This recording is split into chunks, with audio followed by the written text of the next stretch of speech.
आप सभी को नमस्कार। मैं हूँ श्रीजा। इस वीडियो में मैं लाल रंग की सिंदूर यानी कुमकुम बनाकर दिखाने वाली हूँ खड़ा हल्दी से।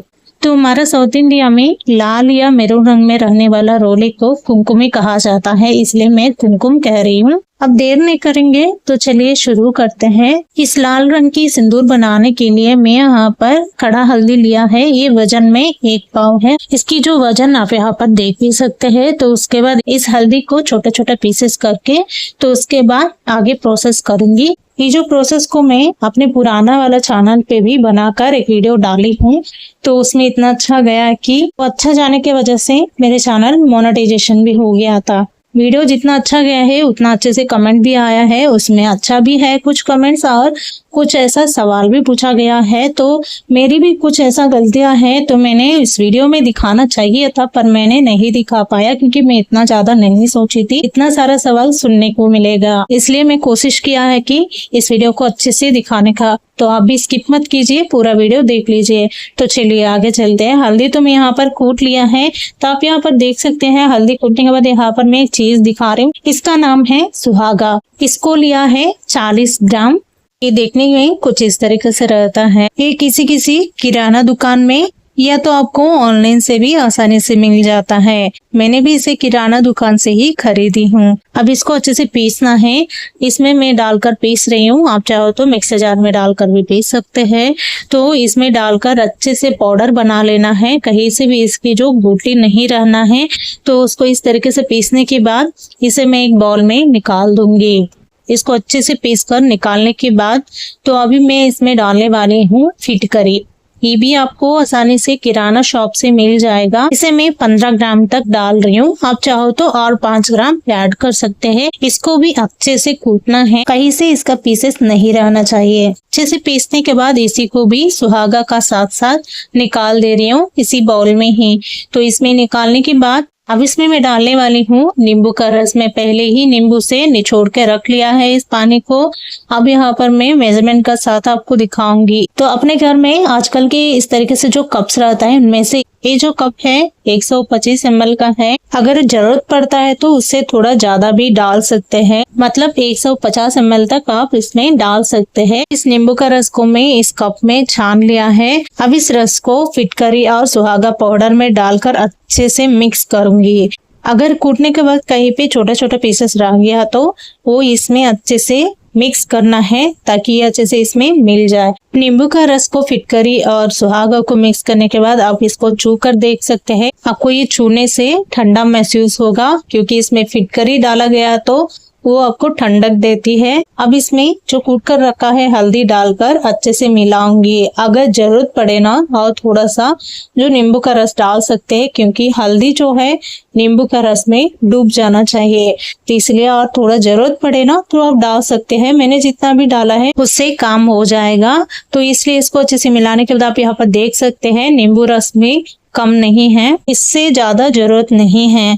तो इसको ढककर मैं कम से कम हफ्ते तक रख लिया है। कभी कभी 10 दिन भी लग सकता है। आपको पता चलेगा कि इसमें जितना भी हमने नींबू रस डाला है ना सारा हल्दी पी लेती है। आप इसको ढककर रखने के बाद भी बीच बीच में मिलाना चाहिए। अगर आप मिलाएंगे नहीं तो ऊपर की जो लेयर ऐसे ही रह जाता है, नीचे का जो लेयर अच्छे से रंग आ जाता है। हफ्ते तक इसको मैं रखने के बाद आप यहाँ पर देख सकते हैं कुछ इस तरीके से ये रंग भी बदल गया है। जितने भी नींबू का रस डाला है वो भी अच्छे से तो सूख चुका है। अब इसको सुखाना है पर बिल्कुल धूप में नहीं रखना है। तो सुखाने के लिए मैं यहाँ पर एक थाली में केला का पत्ता डालकर उसमें इस हल्दी को डाल के अच्छे से फैला के परछाई में रखी हूँ, यानी शैडो में रखी हूँ। पहले बार जहाँ पर मैं रखी हूँ वहां पर परछाई है। धूप जब तक मैं रखी हूँ धूप नीचे तक जा चुका है। तो धूप में तो बिल्कुल नहीं रखना है। चाहे तो आप घर के अंदर रख के भी सुखा सकते हैं पर बहुत समय लग जाता है। परछाई में रखेंगे तो आपको कम से कम हफ्ते से लेकर 10 दिन लगेगा। ये वातावरण पे डिपेंड करते है कितना समय लगता है। तो दूसरा दिन भी आपको यहाँ पर मैं दिखा रही हूँ तो कैसे लग रहा है। पूरा 10 दिन इस तरीके से रखकर सुखाने के बाद आपको यहाँ पर दिखा रही हूँ। सूखने के बाद कुछ इस तरीके से रहता है। सूखने का पहले का और कुछ सूखने के बाद का जो फर्क बहुत रहता है। मेरे जो पुराना चैनल पे इस तरीके से जो वीडियो मैं बनाकर डाली हूँ उसमें ये सवाल पूछा गया कि आप सूखने के पहले तो अलग तरीके से ये रहता था, सूखने के बाद तो पूरा हल्दी जैसा लगने लगा, तो सूखने के बाद इसकी जो नज़ारा कुछ अलग हो जाता है, क्योंकि सूखने का तरीका में और जो हल्दी ले रहा है उसी में डिपेंड करते ये किस कलर में बदल जाएगा। तो इसको मैं इस तरीके से आपको तोड़कर भी दिखाया ना, अंदर से कितना अच्छा रंग है। इसे सीधा मिक्सर जार में डालकर पीस सकते हैं या तो छोटा छोटा पीसेस करके यानी कूट के भी बाद में मिक्सर जार में डालकर पीस सकते हैं। तो मैं यहाँ पर सीधा मिक्सर जार में डालकर पीस लिया है। कूटना बस आपको दिखाने के लिए। मैं अपने पुराने चैनल में भी इस तरीके से वीडियो डाली हूँ, तो बताई थी ना, उसमें बहुत सारे सवाल आए मुझे। उनमें से ये भी एक है, पीसने का तरीका मैं उसमें नहीं दिखाया। इसको लेके बोला गया है कि आपके जो मिक्सर है पत्थर भी पीस लेते हैं। मुझे इस कमेंट को पढ़ के बहुत ही हंसी आया था। जो सिंदूर आप दिखाया है वो बाहर से खरीद के मैं मिक्सर में पीस के दिखा दिया है। क्या ऐसा हो सकता है? क्या ऐसा मैं कर सकती हूँ? मुझे कोई डाउट आया था क्योंकि मेरे घर वालों भी वीडियो देखते हैं, तो उनके सामने मेरी जो इज्जत क्या होगा तो मैं सोचती हूँ। और भी बहुत सारे कमेंट्स आया है, तो ठीक है, इसलिए मैं अच्छे से दिखाना चाहती थी, इसलिए इस वीडियो में मैं अच्छे से दिखा रही हूँ। प्लीज आप स्किप मत कीजिए, अच्छे से देख लीजिए। आप यहाँ पर देख सकते हैं कितना आसानी से मैं यहाँ पर पीस रही हूँ। जब मैं बनाई थी पहले बार उस वक्त मेरी जो मिक्सर जार है बहुत ही शार्प ब्लेड्स था और नया भी था। इस जार को मैं ज्यादा यूज भी नहीं किया था, इसी के कारण जब मैं पीसती थी ना आसानी से पीस जाता था। इतना कम क्वांटिटी में मिल में देखकर पिसाना इतना आसान नहीं है, हम लोग पीसते भी नहीं है और ऊपर से वहां पर मसाला पीसते हैं तो इस कुमकुम में तीता मिक्स हो जाता है। तो आप यहाँ पर देख सकते हैं पहले बैच को मैं इस तरीके से पीस लिया है। इतना कुछ पीसने के बाद भी इसमें हल्का सा रफनेस रह गया है, इसको मैं छान कर निकाल दूंगी। पहले बैच को मैं पीसने के बाद फिर से दोबारा दूसरा बैच को डालकर तो मैं अच्छे से पीस कर फिर से इसको इस तरीके से निकाल कर रख लिया है। सारा जितनी भी हल्दी है तो उसको मैं इस तरीके से पीस लिया है, तो उसके बाद छानने तो बैठ गया है। तो ये बहुत ही आसान के काम है, देखने में थोड़ा सा लंबा प्रोसेस लगता है। मैं एक बार एक पाव बना कर रखती हूँ, 6 महीना आता है। आप एक पाव बनाना है तो बना सकते हैं, या तो आधा किलो बनाएंगे ना तो पूरा साल चल जाएगा। अब पीसते वक्त ये ध्यान रखिए कि अगर आपकी जो मिक्सर है पुराना है तो थोड़ा सा ध्यान से करना पड़ेगा, नहीं तो हल्दी जो है कड़क बना रहता है। इसलिए आप पीसते वक्त जार की जो प्लेट्स टूट जाएगा या तो कुछ भी हो सकता है, इसलिए थोड़ा सा ध्यान से आप बनाइए।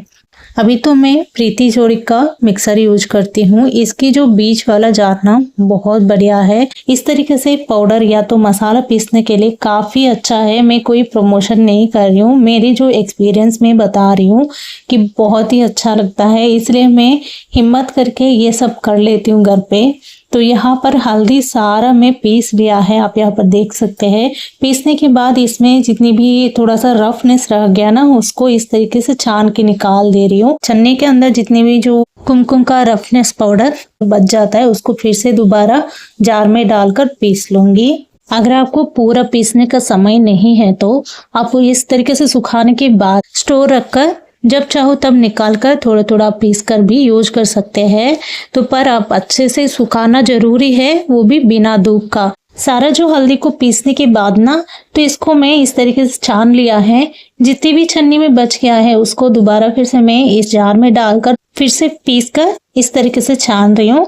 और भी बच जाता है तो उसको मैं रखूंगी, बाद में पीस लूंगी। तो अभी जितने भी मैंने छान लिया ना उसमें कुछ कुछ चीजें मिलाकर स्टोर रखूंगी। सारा सिंदूर को पीसने के बाद मेरे जो मिक्सर का हालत आप देख सकते हैं। अब इस सिंदूर में थोड़ा सा भीमसेना कपूर को स्मैश करके डाल रही हूँ। ये डालने से खुशबू का साथ साथ तो ये ज्यादा दिन तक हम लोग स्टोर रखने में भी उपयोग होता है। तो इसी का साथ साथ मैं जवादू का पाउडर भी डाली हूँ। इस जवादू को ऐसा कुछ जड़ी बूटियों से बनाया जाता है, इसलिए बहुत अच्छा खुशबूदार होता है। इसको मिलाने से सिंदूर भी बहुत अच्छा महक आता है। तो इसी का साथ साथ मैं यहाँ पर नारियल का तेल थोड़ा सा डाली हूँ। इससे सिंदूर पकड़ने में थोड़ा आसान हो जाता है। उसी के साथ साथ सिंदूर का जो रंग और जो शाइनीनेस बढ़ जाता है। अगर आपके पास नारियल तेल नहीं तो आप तिल का तेल या तो गाय का घी भी डाल सकते हैं इसके बदले। तो ये सब डालने के बाद अच्छे से मिक्स करके मैं कुछ इस तरीके से स्टोर करती हूँ। इस कुमकुम को स्टोर करने के लिए ज्यादातर मैं ग्लास जार यूज करती हूँ। इस ग्लास जार को अच्छे से धो के और अच्छे से सुखा के तो इसमें सिंदूर एक लेयर करके डालकर दबाती हूँ। तो एक लेयर अच्छे से दब जाने के बाद उसके ऊपर थोड़ा सा कपूर डालती हूँ। तो इसमें तो मैंने नहीं डाली हूँ, पर डालने से इसको और ज्यादा दिन तक भी स्टोर रख सकते हैं। तो एक लेयर होने के बाद फिर से दोबारा तो दूसरा लेयर को डाल देती हूँ, उसको भी दबा देती हूँ। तो इसी तरीके से लेयर बाय लेयर डालती हूँ, दबाते हुए सारा कुमकुम को इसमें डाल देती हूँ। इस तरीके से मैं सारा कुमकुम को स्टोर करती हूँ। अभी इस कुमकुम का रंग थोड़ा नॉर्मल है, जैसे अभी टाइम बीतते जाएंगे तो इसका रंग भी थोड़ा थोड़ा करके बदलेगा, पर थोड़ा सा समय लेकर बदलेगा। तो इस तरीके से कुमकुम बनाने के बाद मैं जब चाहो तब निकाल कर यूज करती हूँ। यकीन मानिए एक बार आप इसको बनाकर देखिए, आपको बाहर से खरीदने का मन ही नहीं करेगा। पूरा वीडियो को देखने के बाद और भी कुछ डाउट्स आए तो जरूर आप कमेंट सेक्शन में पूछ सकते हैं, और ये वीडियो कैसा लगे वो भी आप उस कमेंट सेक्शन में ही बता सकते हैं। आज की इस वीडियो को यहीं पर समाप्त करते हुए फिर मिलेंगे अगले वीडियो में। तब तक के लिए नमस्ते। अब तक इस वीडियो को देखने के लिए धन्यवाद।